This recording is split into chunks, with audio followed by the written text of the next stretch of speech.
10 बातें जो कृष्ण के जीवन को बनाती है महानतम। जीवन प्रबंधन के लिए सबसे श्रेष्ठ सूत्र। जन्म से लेकर देहत्याग तक भगवान कृष्ण के जीवन की लगभग हर घटना में कोई सूत्र है। युद्ध भूमि पर दिया गया गीता का उपदेश संसार का श्रेष्ठतम ज्ञान माना जाता है। मैनेजमेंट मास्टर कहें या जगत गुरु, गिरधारी कहें या रणछोड़, भगवान कृष्ण के जितने नाम हैं उतनी कहानियां। जीवन जीने के तरीके को अगर किसी ने परिभाषित किया है तो वो कृष्ण हैं। कर्म से होकर परमात्मा तक जाने वाले मार्ग को उन्हीं ने बताया है। संसार से वैराग्य को सिरे से नकारा, कर्म का कोई विकल्प नहीं, ये सिद्ध किया। कृष्ण कहते हैं, मैं हर हाल में आता हूँ, जब पाप और अत्याचार का अंधकार होता है तब भी, जब प्रेम और भक्ति का उजाला होता है तब भी। दोनों ही परिस्थिति में मेरा आना निश्चित है। वैसे तो कृष्ण का संपूर्ण जीवन ही एक प्रबंधन की किताब है, जिसे सैकड़ों हजारों बार कहा सुना जा चुका है। कुरुक्षेत्र में 2 सेनाओं के बीच खड़े होकर भारी तनाव के समय कृष्ण ने अर्जुन को जो ज्ञान दिया वो दुनिया का श्रेष्ठतम ज्ञान है। गीता का जन्म युद्ध के मैदान में 2 सेनाओं के बीच हुआ। जीवन की श्रेष्ठतम बातें भारी तनाव और दबाव में ही होती हैं। अगर आप दिमाग को शांत और मन को स्थिर रखने की कोशिश करें तो सबसे बुरी परिस्थितियों में भी आप अपने लिए कुछ बहुत बेहतरीन निकाल पाएंगे। ये कृष्ण सिखाते हैं। गीता पढ़ने से पहले अगर इसी बात को समझ लिया जाए तो गीता पढ़ना सफल हुआ। कृष्ण का जीवन ऐसी ही बातों से भरा पड़ा है, जरूरत है नजरिए की। उनका जीवन आपके लिए माइथोलॉजी का एक हिस्सा मात्र भी हो सकता है और आपका पूरा जीवन बदलकर रख देने वाला ज्ञान भी। आवश्यकता हमारी है, हम उनके जीवन से लेना क्या चाहते हैं। कृष्ण मात्र कथाओं में पढ़ा या सुना जाने वाला पात्र नहीं है, वो चरित्र और व्यवहार में उतारे जाने वाले देवता हैं। कृष्ण से सीखें कैसे जीवन को श्रेष्ठ बनाया जाए। 10 बातें हैं जो अगर व्यवहार में उतार ली तो सफलता निश्चित मिलेगी। 1. शुरू से अंत तक जीवन संघर्ष ही है। कारागृह में जन्मे कृष्ण। पैदा होते ही रात में यमुना पार कर गोकुल ले जाया गया। तीसरे दिन पुतना मारने आ गई। यहां से शुरू हुआ संघर्ष देह त्यागने से पहले द्वारिका डुबोने तक रहा। कृष्ण का जीवन कहता है, आप कोई भी हो, संसार में आए हैं तो संघर्ष हमेशा रहेगा। मानव जीवन में आकर परमात्मा भी सांसारिक चुनौतियों से बच नहीं सकता। कृष्ण ने कभी किसी बात की शिकायत नहीं की, हर परिस्थिति को जिया और जीता। कृष्ण कहते हैं, परिस्थितियों से भागो मत, उसके सामने डटकर खड़े हो जाओ, क्योंकि कर्म करना ही मानव जीवन का पहला कर्तव्य है। हम कर्मों से ही परेशानियों से जीत सकते हैं। 2. स्वस्थ शरीर से ही विजय है। कृष्ण का बचपन माखन मिश्री खाते हुए गुजरा। आज भी भोग लगाते हैं हम, लेकिन ये संकेत कुछ और है। आहार अच्छा हो, शुद्ध हो, बल देने वाला हो। बचपन में शरीर को अच्छा आहार मिलेगा तो ही इंसान युवा होकर वीर बनेगा। शरीर को स्वस्थ रखना है तो बचपन से ध्यान देने की जरूरत है। ये पेरेंटिंग के दौर से गुजर रहे युवाओं के लिए बड़ा मैसेज है। अपने बच्चों को ऐसा खाना दें जो उनको बल दे। सिर्फ स्वाद के लिए ही ना खिलाएं, तभी वे बड़े होकर स्वयं को और समाज को सही दिशा में ले जा पाएंगे। 3. पढ़ाई किताबी ना हो, रचनात्मक हो। कृष्ण ने अपनी शिक्षा मध्य प्रदेश के उज्जैन में सांदीपनी ऋषि के आश्रम में रहकर पूरी की थी।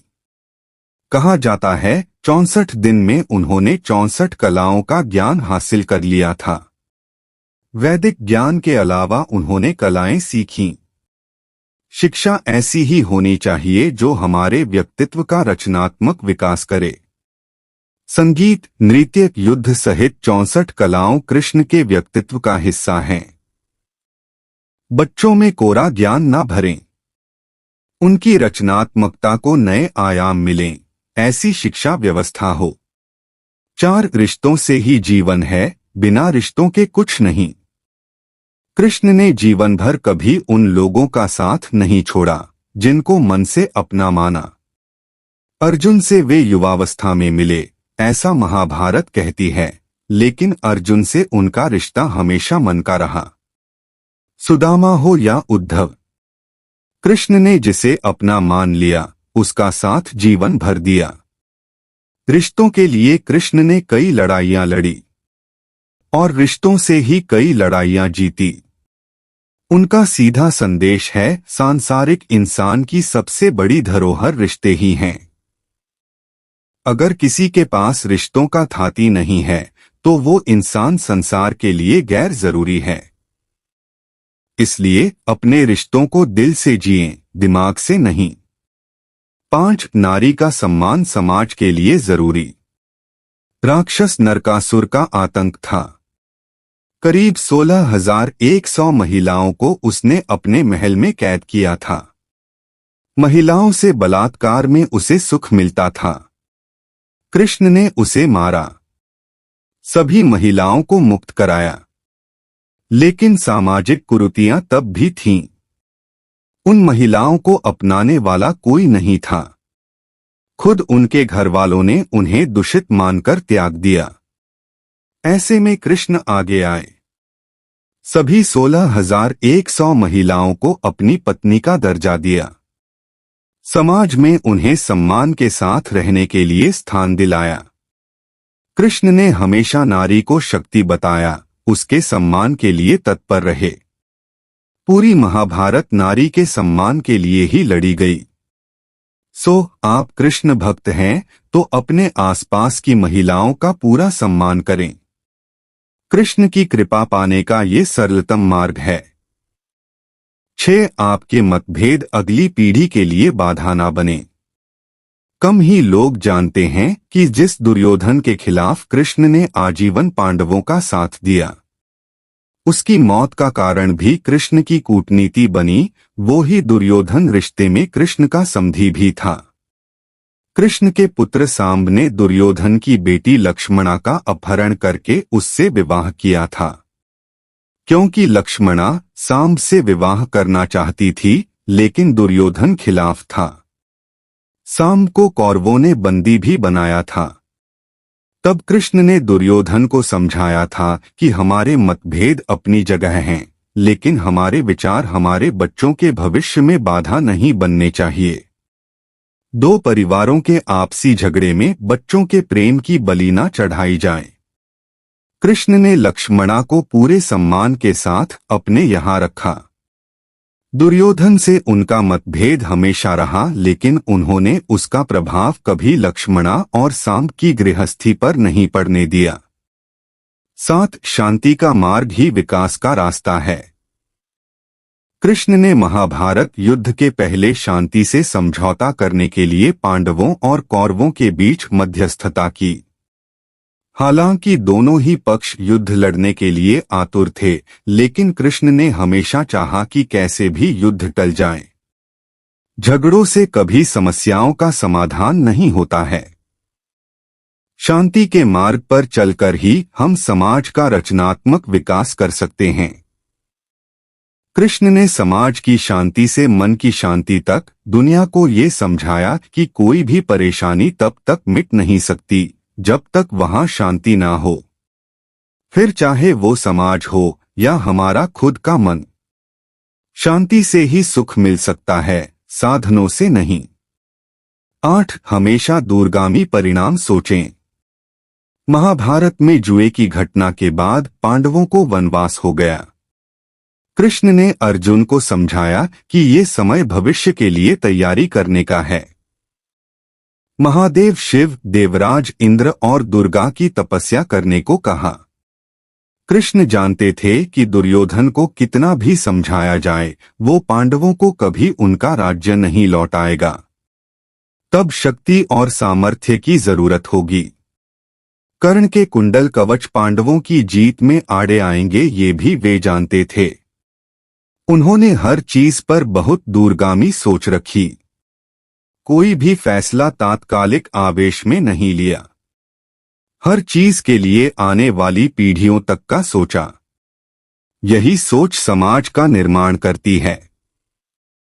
9 हर परिस्थिति में मन शांत और दिमाग स्थिर रहे। पांडवों के राजसूय यज्ञ में शिशुपाल कृष्ण को अपशब्द कहता रहा। छोटा भाई था लेकिन मर्यादाएं तोड़ दी। पूरी सभा चकित थी, कुछ क्रोधित भी थे, लेकिन कृष्ण शांत थे, मुस्कुरा रहे थे। शांति दूत बनकर गए तो दुर्योधन ने अपमान किया। कृष्ण शांत रहे। अगर हमारा दिमाग स्थिर है, मन शांत है, तभी हम कोई सही निर्णय ले पाएंगे। आवेश में हमेशा हादसे होते हैं, ये कृष्ण सिखाते हैं। विपरीत परिस्थितियों में भी कभी विचलित नहीं होने का गुण कृष्ण से बेहतर कोई नहीं जानता। 10 लीडर बने, श्रेय लेने की होड़ से बचें। कृष्ण ने दुनिया भर के राजाओं को जीता था। जहां ऐसे राजाओं का राज था जो भ्रष्ट थे, जैसे जरासंध, लेकिन कभी किसी राजा का सिंहासन नहीं छीना। कृष्ण के पूरे जीवन में कभी ऐसा नहीं हुआ कि उन्होंने किसी राजा को मारकर उसका शासन खुद लिया हो। जरासंध को मारकर उसके बेटे को राजा बनाया, जो चरित्र का अच्छा था। सभी जगह ऐसे लोगों को बैठाया जो धर्म को जानते थे। कभी किंग नहीं बने, हमेशा किंगमेकर की भूमिका में रहे। महाभारत युद्ध में भी खुद हथियार नहीं उठाया। पूरा युद्ध कूटनीति से लड़ा, पांडवों को सलाह देते रहे, लेकिन जीतने का श्रेय भीम और अर्जुन को दिया।